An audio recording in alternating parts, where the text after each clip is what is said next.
Our beginnings do not have to dictate who we will become. This statement means many different things to many different people. For me, once a young girl who grew up in Gulfport, Mississippi, it means that I am living proof that the beginning is not the end, and it is nowhere near it.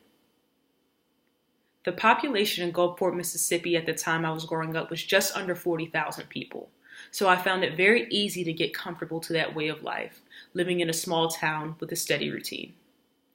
My siblings and I had only 3 responsibilities, and they were to go to school, go to church, and take care of each other. Despite my family struggling to make ends meet, my mother and father raised us to live by the virtue that genuine service through acts of kindness to our community was essential. If someone was struggling, I was raised to not only take action on that person's behalf, but to work diligently to find a solution so incredibly accommodating that the issue was thoroughly eradicated and would not rear its ugly head at the same person twice or at the community as a whole. This type of ethic, combined with the unwavering commitment from my support system to provide an exceptional educational opportunity for me, is what brought me to the great state of Georgia. The leader that this country is looking for must have 3 basic qualities. The first quality is being selfless. The second quality is being courageous enough to act on decisions even when you do not have the majority on your side. And the third quality is being willing to accept defeat. As I appear before you today, I am dedicated more now than ever to taking the responsibility to be that leader and make that difference in communities all over America, not just Georgia. To refine those skills, values, and aspirations that we had back in 2008 when Barack Obama was elected as our 44th President of the United States of America. These basic qualities are built on the fundamental backbones of those who built this country. As a leader, I should be stoic in my outrage and silent in my rebuke. But stoicism is a luxury, and silence is a weapon for those who will quiet the voices of the people. And I will not concede because the erosion of our democracy is not right. As the saying goes, it is time to get our hands dirty and reinvent what it means to be an American. I intend to not only give the people who built America the opportunity to speak, but to keep the ball in their court, and resources that have been scarcely sanctioned to specific communities since the start of our westernized civilization will be dispersed accordingly in reparations.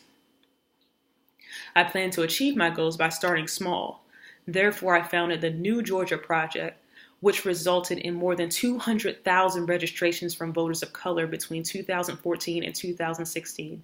I also proposed a deal to reform the Hope Scholarship Program, which would instead make use of the state's lottery funding that could all go to one source and most likely not be used at its highest potential.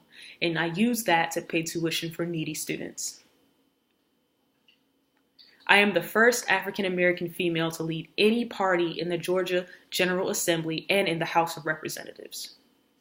Being the only double minority leader in the House of Representatives, I learned that being unapologetically liberal, as I would describe myself, is absolutely imperative to this country's success, that any of our elected leaders be trained to support Democrats and their proposed ideas to prevent the possibilities of a Republican supermajority in the House of Representatives. I believe that by stopping legislation to raise taxes on the poor and the middle class can reinforce positive banter and potential solutions on more relevant issues such as poverty, food and water security, reproductive health care, and provide overall a general feeling of safety and promote good well-being to all Americans, not just ones who fall under a specific tax bracket. I have created compromises that lead to progress on transportation, infrastructure, and education. Having access to health care is not a leftist idea. It's a human idea. Making enough money to take care of your family is not a leftist idea.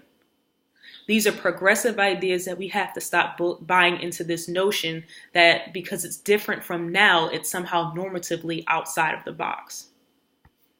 Even in defeat, when I lost my race for governor of Georgia in 2018 to Brian Kemp, that loss fueled a fire that illuminated the urgency for me to go back to the drawing board and begin a voting rights group to challenge Republican policies.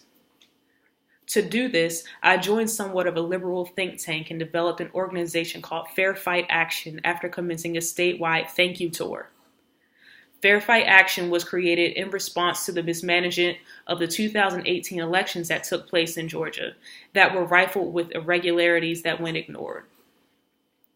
That's why I'm making it my mission to advocate for free and fair elections.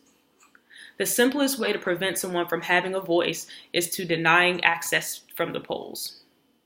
Despite fear, fatigue, failure, doubt, and other grim emotions that I have faced throughout the years fighting for my voice to be heard on this elevated platform that my country has worked so hard to provide, I, Stacey Abrams, have, and I always will have, a boundless, limitless belief in all America's capacity to prosper, along with the courage, commitment to service, and experience to make our shared vision a reality.